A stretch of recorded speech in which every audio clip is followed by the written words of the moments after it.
Sapa sing ora kedanan mripate lala ngawe gegugan rasa atiku yen anyawa esok manku yomo sayange anak loro wis duda kono prawan kembang desa apa bisa keturutan momong putra urip bebarengan aku kedanan rino wae mungtan sakelingan kedanan perawan kodang gayo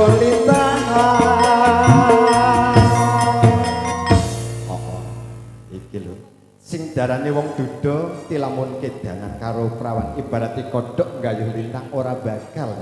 tapi insyaallah tilamun piyantune ganteng gagah insyaallah senajan duda insyaallah Gusti Allah jabahi bisa kelakon entuk sing isih prawan nggih Pak nggih nggih mong donga dinunga mawon nggih sing tesih duda sing tesih Joko ndang puja nggih sing wis duda muga-muga entuk prawan sing isih penting tak rewangi pati geni pamriye karep nyuluh atine ora bakal ati mong sliramu wong ayu tak enteni moga mas kagem pitarangga moga hormat sing langsung pengin bergabung langsung aja mawon oke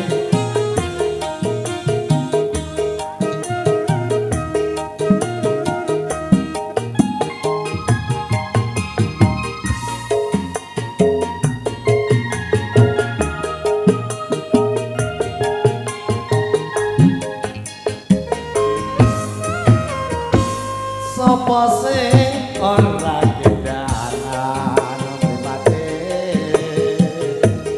ora awe gegugan rasa atiku yen anyawa esok lan koyomo sayange anakku loro wis duda ono prawan kembang desa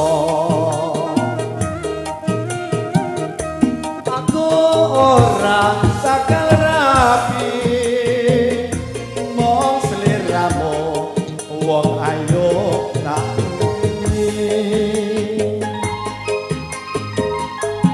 aku kedanan rino wangi mukan sakelingan kedanan perawan ibarate kodong gayo limbahan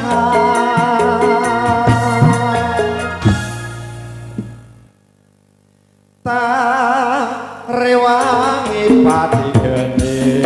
pamriye karepen ngono atine aku ora bakal rapi mong dililis kowe sing tak teni mudah-mudahan pada siang hari ini satu kebangkitan bisa menghibur untuk khususnya teman rekan dari pekerjaan armada yang sudah berkenan hadir pada kondisi yang hari ini, selalu selamat dan selalu diberi kesehatan dan mendapat ampunan dari Gusti Allah yang Maha Kuasa, dikarenakan masih bulan Lebaran ya Pak nggih. Wis pokoke gak kejiwa maning kari sound system mas bagus wis melok meriah.